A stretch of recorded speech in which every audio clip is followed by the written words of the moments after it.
Donc, je vais faire court si on veut laisser la place à quelques questions. J'ai vu que Franck a déjà réagi. Oui, L'idée, c'est simplement d'exposer en quelques slides, en quoi la filière forêt-bois peut être une solution et peut se mettre au service du développement des entreprises. En un mot, Abibois, donc c'est un réseau de professionnels de la filière forêt-bois, de la forêt justement jusqu'au marché. On a plus que 300 membres, on est à plus près de 350 aujourd'hui. Notre métier, c'est la promotion du matériau bois, des entreprises de la filière, le développement d'un réseau, la mise en relation entre une ressource et des marchés. On travaille à la pérennisation de cette ressource. On accompagne également les porteurs de marché, les développeurs de marché, les maîtres d'ouvrage. Et on a deux cibles principales actuellement, ce sont les entreprises et les collectivités. Donc, tout type d'entreprise, entreprise filière, mais également entreprise hors filière. La filière, c'est près de 4000 entreprises et 15 000 emplois au niveau régional. Et puis également une filière vertueuse qui porte de nombreuses valeurs. Comment Sophie a déjà introduit ces éléments-là en parlant de biodiversité, de séquestration carbone. C'est une filière sèche, elle préserve la qualité de l'eau, donc ça a beaucoup de sens en région Bretagne. Et c'est également une filière qui porte une économie locale. La dimension de l'arbre, Franck me posait dans le fil de conversation les questions autour de l'arbre en ville ou l'arbre périurbain. Il est clair que le champ de la filière est avant tout forestier. On a commencé, on a travaillé au départ sur le développement de la forêt. Aujourd'hui, il faut qu'on parle plus de l'arbre, puisque il y a une transversalité du positionnement de l'arbre. L'arbre, il est en ville, il est en secteur agricole, en agroforesterie, en bocage et en forêt. Et il faut éviter de traiter l'arbre de manière différenciée en fonction de sa situation.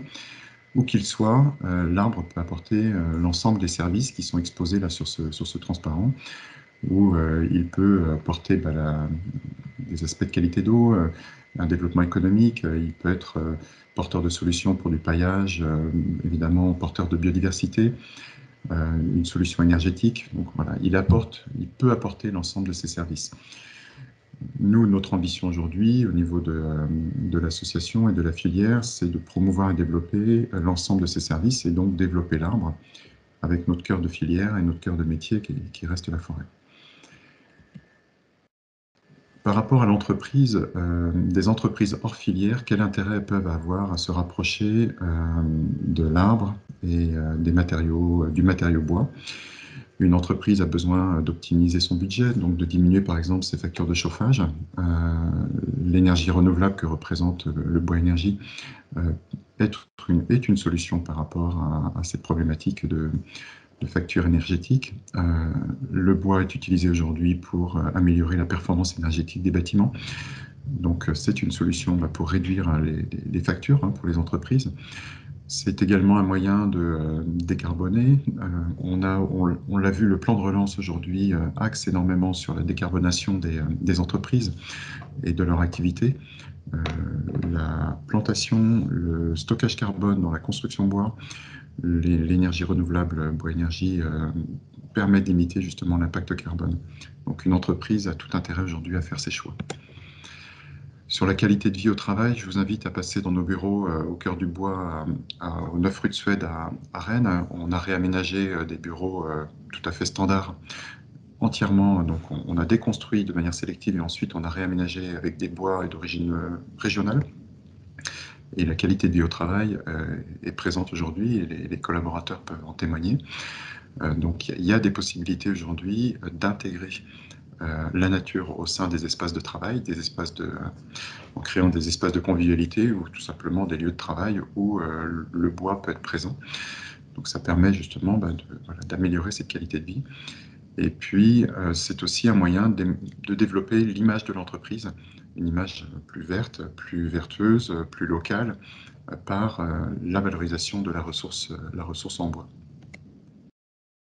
Donc, je vais vous donner quelques exemples d'entreprises qui investissent sur le territoire breton, ont commencé à faire ces choix.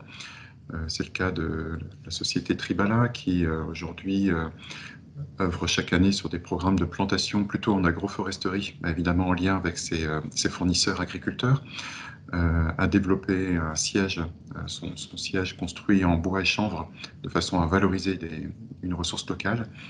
Et tous ces besoins de chaleur sont aujourd'hui alimentés par du bois énergie. Le groupe Socomore, dont on entend beaucoup parler actuellement, puisque travaillant avant tout sur l'aéronautique, aujourd'hui en train de faire un transfert de métier, de savoir sur d'autres, entre autres sur toute la partie sanitaire. Très tôt a construit alors 2 sièges entièrement en bois et bois local, avec une approche bois en aménagement intérieur, de façon à créer aussi des espaces de convivialité et une qualité de vie au travail. Cette même entreprise a travaillé également sur des opérations de plantation avec l'association Climaction, qui fait de la mise en relation entre des fonciers de collectivités et puis des entreprises donatrices. Et donc là, le dispositif Brest Biodive permettrait justement de faire le lien entre ces fonciers de collectivités et ces entreprises qui souhaitent investir dans la plantation. On a la société STEF de transport également, qui a travaillé en partenariat avec l'ONF sur un dispositif de plantation en vue de réduire son impact carbone. Donc il y a plus de 10 000 arbres qui ont été plantés dans cet objectif.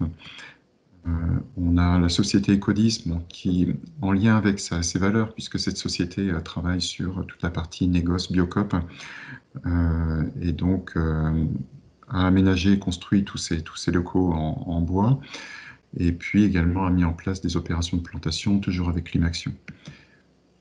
On a d'autres sociétés comme la cidrerie Carnet pour ses aménagements commerciaux, a décidé de travailler dans cette dynamique d'économie locale.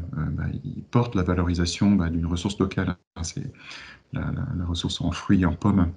Et donc dans cette logique-là, il souhaitait également utiliser des bois et des bois d'origine locale pour l'aménagement de leurs locaux commerciaux.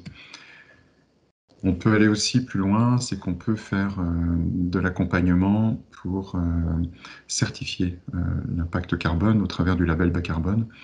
Donc des choses qui ont été faites en lien en partenariat avec le CNPF pour le groupe La Poste. Tout ça est construit sur la base d'un retour d'expérience que l'on a maintenant depuis quelques années. Brest Forêt Bois, qui est un dispositif financé par le Conseil régional de Bretagne et qui permet d'apporter des moyens pour la plantation auprès de propriétaires privés et publics. Et le dispositif Brest Biodive ne fait que renforcer ces moyens-là. Et Brest Biodive tend justement à s'appuyer sur le cahier des charges de Brest Forêt Bois, qui est un cahier des charges qui a été co-construit par des acteurs institutionnels, professionnels et environnementaux. Donc avec toujours cet objectif de développer la forêt dans un esprit de production, mais également en respectant de nombreux critères propres au sujet de l'environnement et de la biodiversité. Donc là, aujourd'hui, au niveau de la filière, on se met à la disposition des entreprises pour les accompagner. On travaille beaucoup sur du cas par cas. On a pas mal de sollicitations et depuis, entre autres, la mise en place de Brest Biodive, qui est un outil on va dire, financier. Et derrière, on est à l'écoute des entreprises qui peuvent être dans l'attente de formation, par exemple, ou d'information des collaborateurs de l'entreprise ou des clients ou fournisseurs de l'entreprise sur l'approche de l'arbre, par exemple. Ça peut être aussi l'organisation de plantations pédagogiques qui peuvent être organisées en collaboration avec des experts forestiers ou avec l'ONF. Ça peut être encore des opérations de plantation, également du conseil ou de l'accompagnement sur des projets bois construction, aménagement bois ou également sur des projets en chaufferie bois. Donc voilà en quelques mots ce que je pouvais apporter en complément de l'intervention de Sophie.